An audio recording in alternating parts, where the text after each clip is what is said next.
నిశ్శబ్ద జీవుల ప్రార్థనలకు ఎంత శక్తి ఉందో మీకు తెలుసా? ఆకలితో అలమటించే ఒక జీవిని ఒక పిడికెడు అన్నంతో రక్షించడం మీ జీవితాన్ని మార్చివేయవచ్చు. ఇదిగో శంకర్ అనే యువకుడి కథ. అనాథుడు, దరిద్రుడైన యువకుడి వద్ద మిగిలినది కేవలం ఒక పిడికెడు అన్నం మాత్రమే.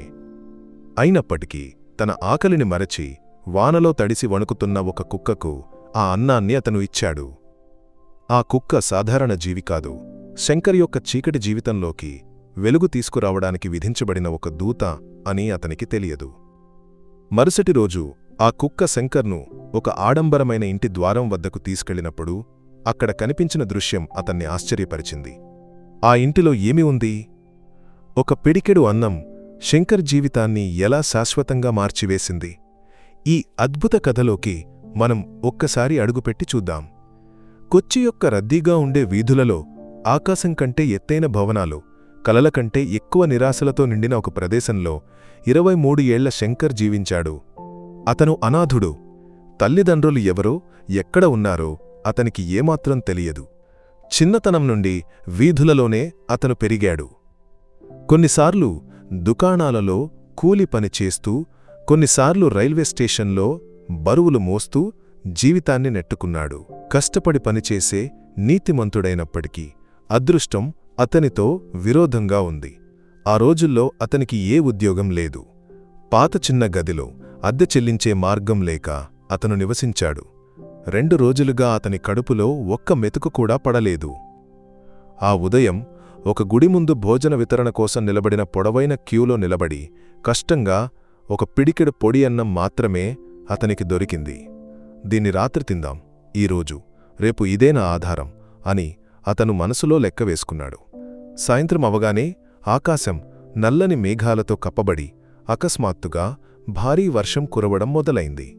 కొచ్చిని ప్రతి సంవత్సరం నీటిలో ముంచెత్తే ఆ వర్షంలో వీధులు నీటితో నిండిపోయాయి. అందరూ ఇళ్లకు పరుగెత్తుతుండగా శంకర్ తన గదికి పరిగెత్తాడు. కాని గదిపై కప్పు నుండి నీరు కారుతోంది. ఒక మూలలో నీరు తక్కువగా ఉన్నచోట అతను చుట్టుకుని కూర్చున్నాడు. ఆకలి నొప్పి అతన్ని తీవ్రంగా బాధించింది. అతను జేబులో నుండి ఆ పిడికెడు పొడి అన్నాన్ని తీశాడు. మొదటి మెతుకు తీసుకోబోతుండగా గది తలుపు వద్ద నుండి ఒక సన్నని ఏడుపు వణుకు వినిపించింది. తలుపు తెరిచి చూసినప్పుడు వర్షపు నీటిలో సగం మునిగి చలితో నొప్పితో వణుకుతూ ఒక చిన్న గోధుమ రంగు కుక్క నిలబడి ఉంది. ఒక వాహనం ఢీకొట్టి ఉండవచ్చు. దాని ఒక కాలు నుండి స్వల్పంగా రక్తం కారుతోంది.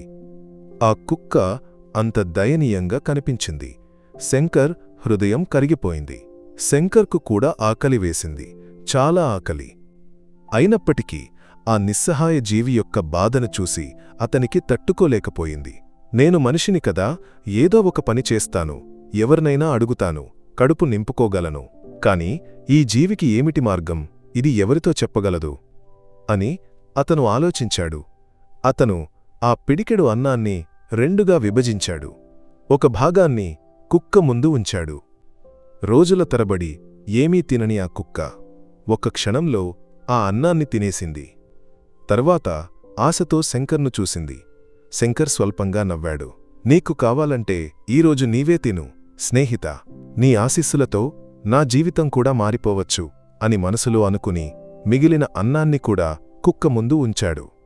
అన్నం తినడంతో కుక్క శరీరంలో ఒక ఉత్సాహం వచ్చినట్లు అనిపించింది. శంకర్ దాన్ని ఎత్తుకుని గదిలోకి తెచ్చాడు.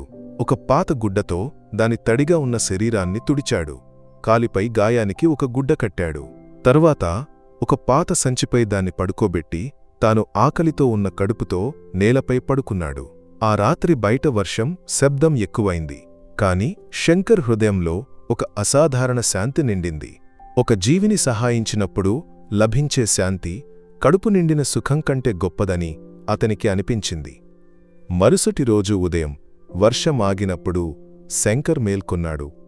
ఆ కుక్క అతని కాళ్ల దగ్గర కూర్చొని తోక ఆడిస్తోంది. దాని కళ్లలో ఒక కృతజ్ఞత, ఆప్యాయత మెరిసింది. శంకర్ దాని తలపై నిమిరాడు. నీ దారికి వెళ్ళు స్నేహితా, నాకు కూడా ఏదో ఒక పని వెతకడానికి వెళ్ళాలి అని చెప్పాడు. కాని తలుపు తెరిచి బయటకు నడవడానికి ప్రారంభించినప్పుడు కుక్క అతని ప్యాంటు అంచుని పట్టుకుని లాగింది. ఏంట్రా, వదిలే అని చెప్పినా కుక్క వదలలేదు. అది మొరిగి శంకర్ను ఎక్కడికో తీసుకెళ్లడానికి ప్రయత్నించింది. శంకర్ ఆశ్చర్యపోయాడు. ఇది ఏం చేస్తోంది? ఆకలిగా ఉందా, లేక యజమాని దగ్గరకు తీసుకెళ్తోందా? అతనికి వేరే ఏమీ చెయ్యడానికి లేదు. నీ మాట విని ఒకసారి చూస్తాను, నీవు నన్ను ఎక్కడికి తీసుకెళ్తున్నావో అని చెప్పి అతను కుక్క వెనుక నడిచాడు. కుక్క అతన్ని ఇరుకైన వీధుల నుండి నగరంలోని శుభ్రమైన పెద్ద రోడ్లకు నడిపించింది. మధ్యమధ్యలో తిరిగి చూసి శంకర్ వస్తున్నాడా అని నిర్ధారించుకుంది. ఇది నన్ను ఎక్కడికి తీసుకెళ్తోంది అని శంకర్ ఆశ్చర్యపోయాడు. వారు కొచ్చిలోని అత్యంత సంపన్నమైన పనంబిళ్ళి నగర్కు చేరుకున్నారు. అక్కడ పెద్ద ఇళ్ళు, శాంతమైన వీధులు ఉన్నాయి. కుక్క ఒక పాత కాని ఆడంబరమైన పెద్ద ఇంటి ముందు నిలబడింది. పెద్ద ఇనుప గేటు మూసి ఉంది, కాని ఒకవైపు స్వల్పంగా తెరిచి ఉంది. కుక్క ఆ గ్యాప్ ద్వారా లోపలికి పరిగెత్తింది. తర్వాత లోపల నుండి మొరిగి శంకర్ను పిలిచింది.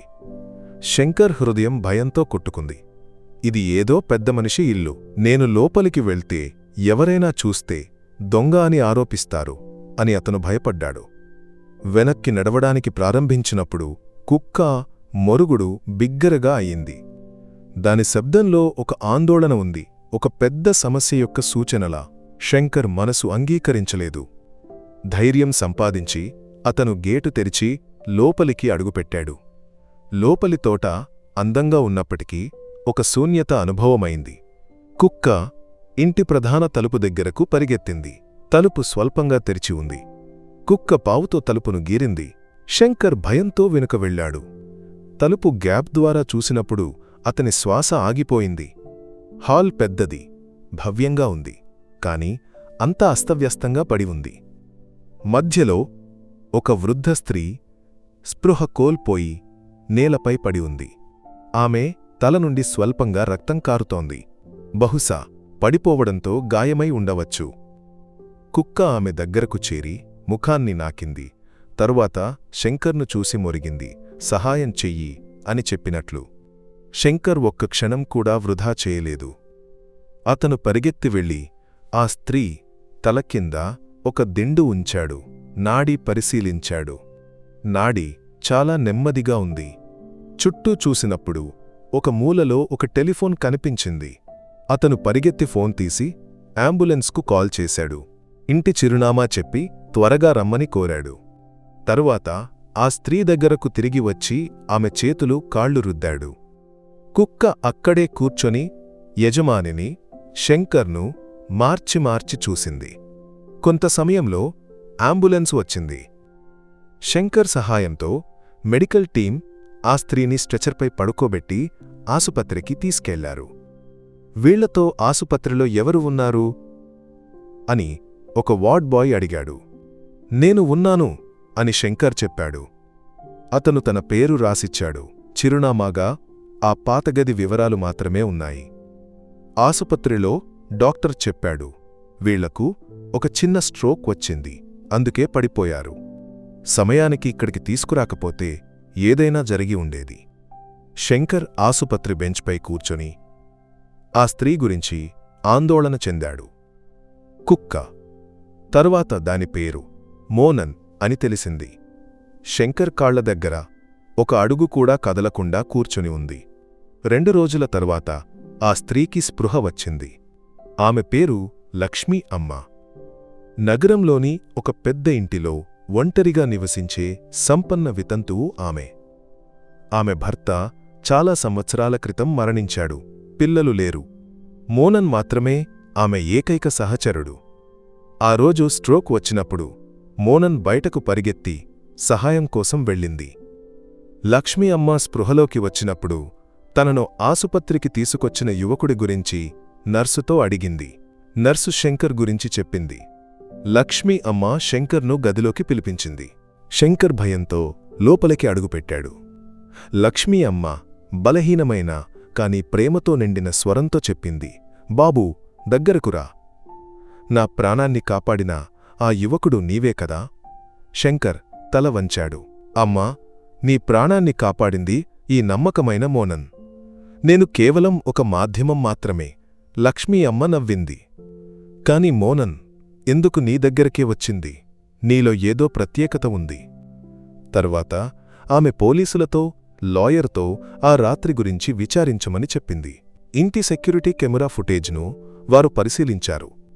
మోనన్ వర్షంలో తడిసి శంకర్ గదికి పరిగెత్తడం, శంకర్ ఆకలితో ఉన్నప్పటికీ ఆ పిడికెడు అన్నాన్ని మోనన్కు ఇవ్వడం, మరుసటి రోజు మోనన్ శంకర్ను ఇంటికి తీసుకురావడం వారు చూశారు. ఇవన్నీ చూసి లక్ష్మీ అమ్మ కళ్ళు చెమ్మగిల్లాయి. జీవితంలో చాలా బంధాలు చూసినప్పటికీ ఇంత నిస్వార్థమైన మానవత్వాన్ని ఆమె మొదటిసారి చూసింది. మరుసటి రోజు శంకర్ మళ్లీ వచ్చినప్పుడు లక్ష్మీ అమ్మ అతన్ని దగ్గర కూర్చోబెట్టింది. బాబూ, నీ కథ అంత నేను విచారించి తెలుసుకున్నాను.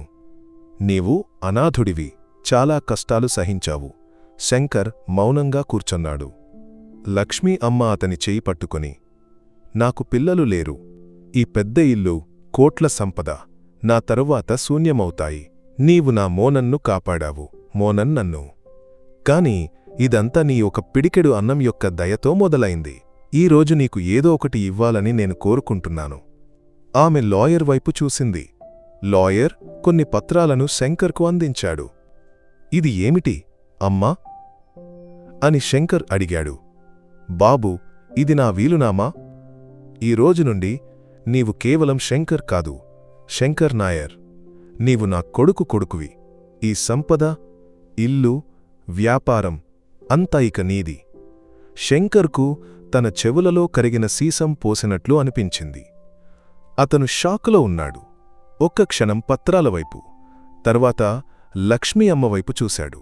అమ్మా, ఇది ఎలా సాధ్యం? నేను లక్ష్మీ అమ్మ అతని తలపై నిమిరింది. సాధ్యమే బాబూ.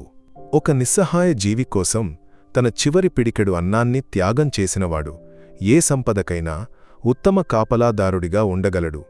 ఈ రోజు నుండి నీవు నా కొడుకువి, ఈ ఇల్లు నీది. శంకర్ కళ్ళు చెమ్మగిల్లాయి. అతను లక్ష్మీ అమ్మ కాళ్లపై పడ్డాడు. జీవితంలో మొదటిసారి అతనికి ఇంత ప్రేమ, ఆప్యాయత అనుభవమైంది. ఆ రోజు తర్వాత శంకర్ జీవితం ఒక అందమైన కలలా మారిపోయింది. ఆ పాత గది నుండి అతను ఆ ఆడంబర ఇంటికి నివాసం మార్చాడు. కాని ఒక యజమానిగా కాదు, ఒక ప్రేమగల కొడుకుగా అక్కడ నివసించాడు. లక్ష్మీ అమ్మను స్వంత కొడుకులా అతను సంరక్షించాడు. ఆమె వ్యాపారాన్ని, తన కఠిన శ్రమ, నీతితో అతను కొత్త ఉన్నత స్థాయిలకు తీసుకెళ్లాడు. మోనన్ను అతను ఎప్పటికీ మరచిపోలేదు. లక్ష్మీ అమ్మ పేరుతో ఒక పెద్ద జంతు ఆసుపత్రి, షెల్టర్ను నగరంలో తెరిచాడు. అక్కడ మోనన్ లాంటి వేలాది అనాథ జంతువులకు ఉచిత చికిత్స లభించింది. మన స్నేహితులారా, ఈ కథ మనకు నేర్పేది దయ, కరుణ మనుషులకు మాత్రమే కాదు, అన్ని జీవులకు కూడా అవసరమని.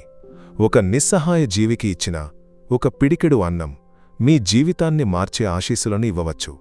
శంకర్, మోనన్లా ఈ అసాధారణ స్నేహం మీ హృదయాన్ని తాకినట్లయితే ఈ కథను మరిన్ని మందికి చేరవేయడానికి షేర్ చేయండి. జంతువులపై మీకు ప్రేమ ఉందా అని మాతో చెప్పండి. ఇలాంటి స్ఫూర్తిదాయక కథల కోసం మా ఛానల్ను సబ్స్క్రైబ్ చేయడం మరచిపోవద్దు. ధన్యవాదాలు.